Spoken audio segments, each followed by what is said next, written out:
Hi everyone, it's Michelle Howe. The topic today is how to stop accumulating negativity. Now, I didn't say if it was your negativity or something you absorbed or belongs to someone else, but how do you stop feeling heavy, and when you're heavy, a lot of times there's anxiety there, there's depression there, there's frustration, there's confusion. There's a lot that comes when we are accumulating negativity in our lives. So there's a lot to this topic. But first, you know who I am. I've introduced myself several times before, but if you're new here, I'm a teacher, I'm a speaker. I'm bringing clarity to the dynamics that happen on a subtle energy level and how we can navigate this path with more ease and less pain, less drain, less struggle. How we can be more true to ourselves and empower ourselves with some out-of-the-box ideas about energy, about you being energy, you being spiritual, mental, emotional, and physical. Those are all your bodies. And that'll bring you into wholeness by doing that. You'll understand the landscape. The more you understand yourself, the more you'll understand the landscape around you and what has happened and how to release that from holding you down, from life feeling overbearing or hopeless. You want to lighten yourself. When you are lighter, you're able to release in an easier fashion. You're able to be positive. You're able to really step into things,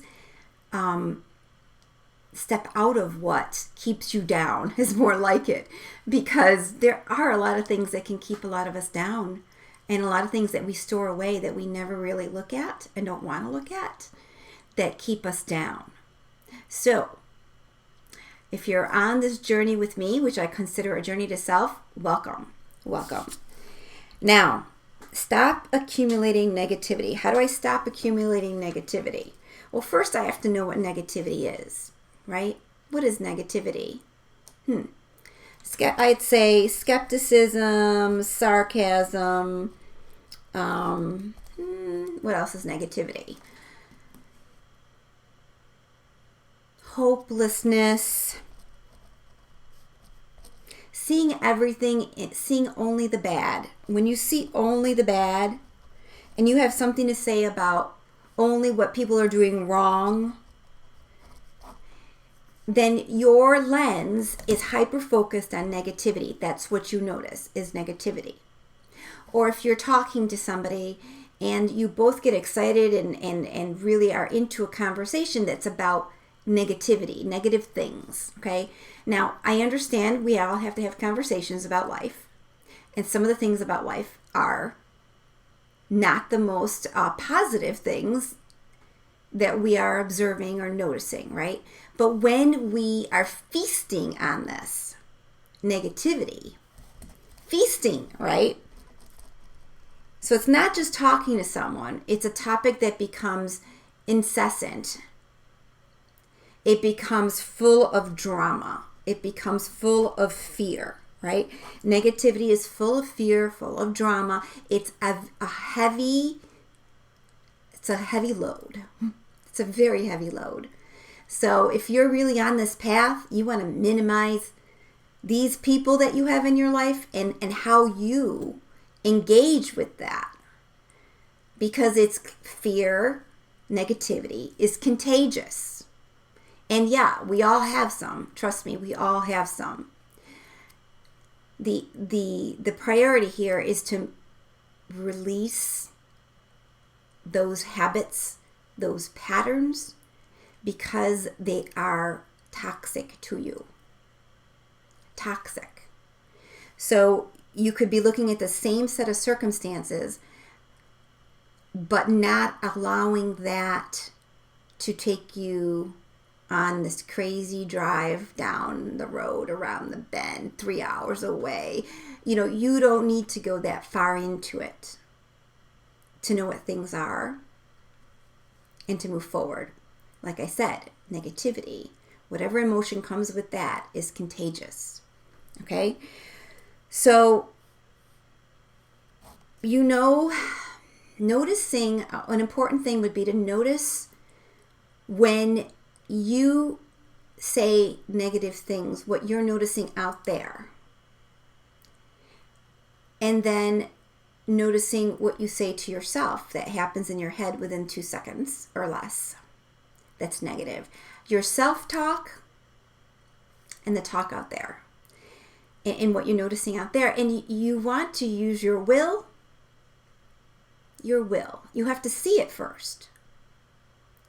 To question, why am I seeing that? What is that about? Why do I do that? Where did that habit come from? All right, guess what I'm going to do?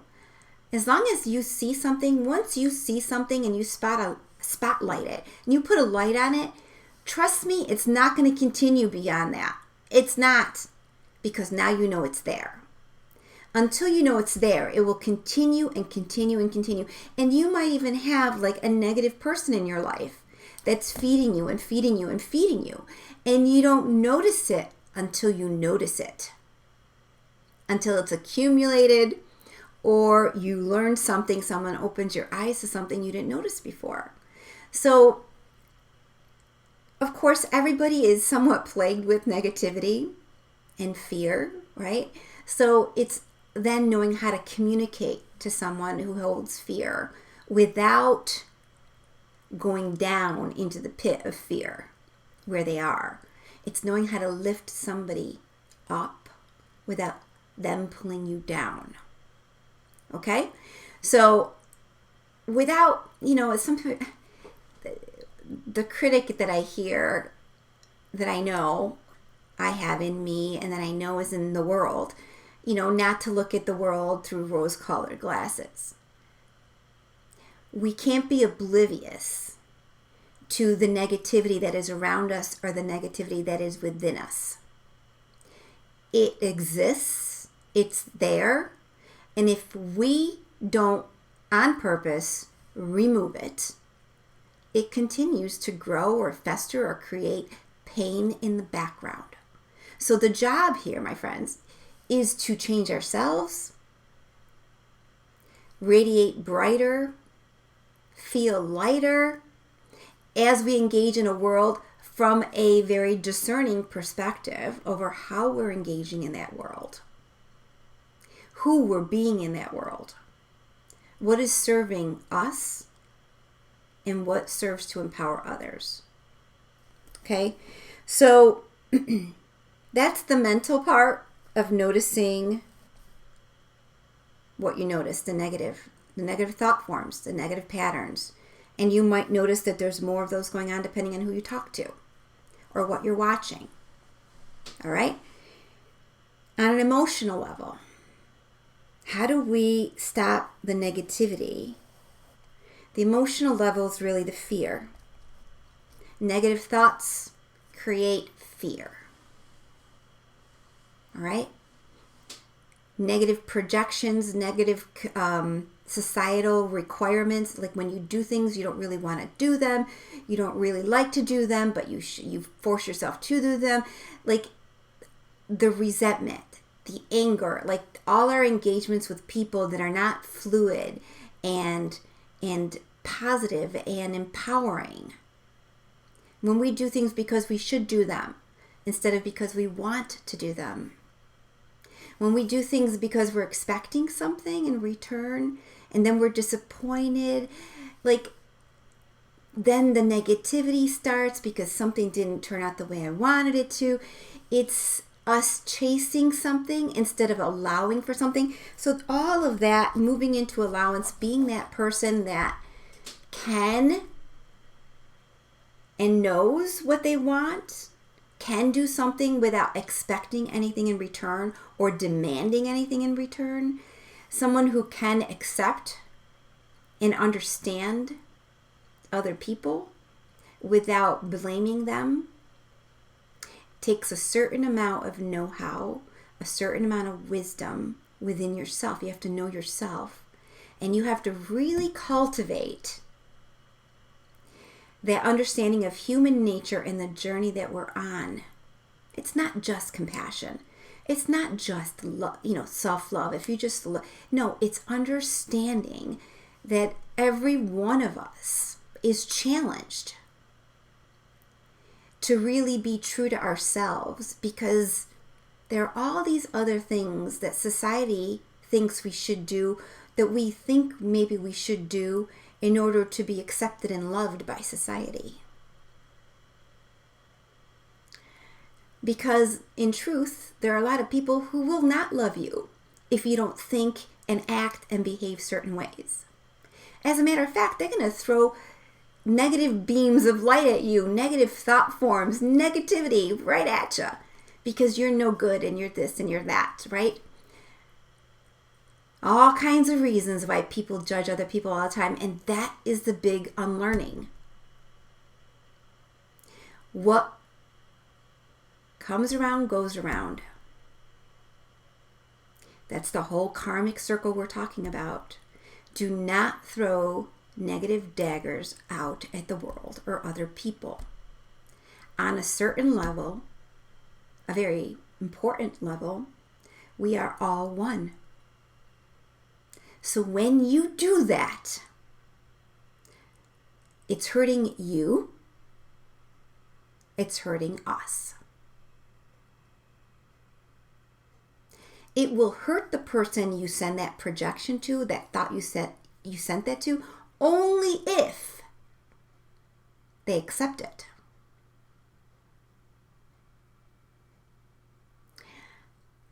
So be mindful of your words. Be mindful to focus on yourself. That's important. On a physical level, the accumulation of negativity really, on a physical level, it would be me not listening to my body. And I know lots of very headstrong, determined people who refuse to tune into their body or listen to it at all, because it's not got the intelligence of my brain, right? My body isn't going to really, my body only needs to be in a certain amount of physical shape. It needs to look a certain way. It needs to have lots of energy, right? Yeah, so I'll treat my body good because I need all those things out of my body, okay? If that's what it takes to get you to treat your body good. But your body also hears what you say. If you are pissed off at your horrible ankle who keeps doing this, and that, like, we program ourselves. We can reprogram the way our body works. I know it's a little out there, but we can. And no one's opened those doors yet. I mean, those doors have been open. No one's inviting anybody in. People don't believe it. But we can change the chemistry in our body, the functioning of our body. Sometimes we need, the operation and the screws and whatnot. But other times, our body is reacting to emotions and thoughts that we have.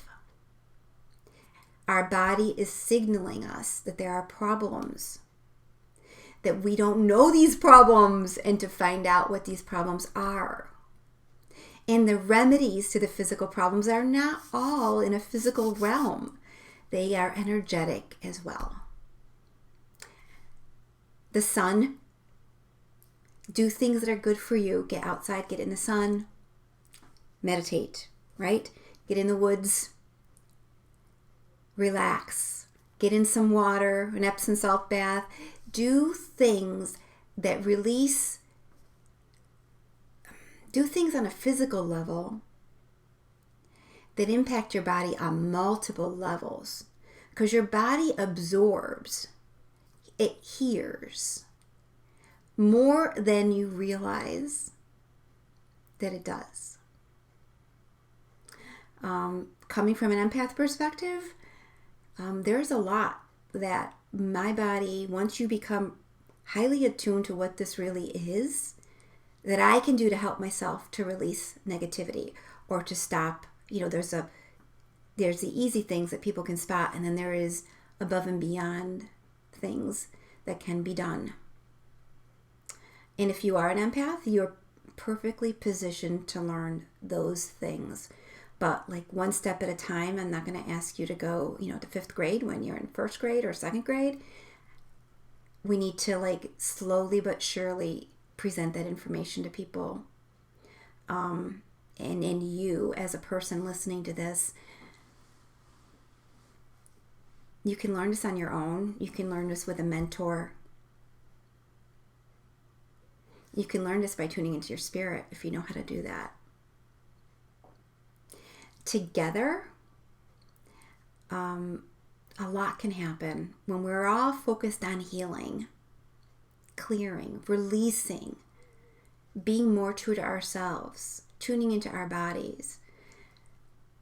It's a powerhouse of energy that when we come together, we really do good for ourselves and for others in our lives. So I know this sounds a little bit mysterious, but there are a lot of ways to release accumulation of negative.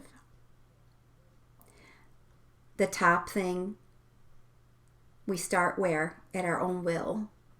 We need to see it. We need to spot it in order to clear it. We don't need to know all the details. We just need to feel it. If it's a thought, we need to stop that habit of it. Those are patterns. And, the sky's the limit on what's possible after that. I think some of you are a little bit more evolved will know exactly what I mean. I hope I gave you some good ideas here and some greater understanding of what's involved with the energetics part of this. We can easily absorb negativity and fear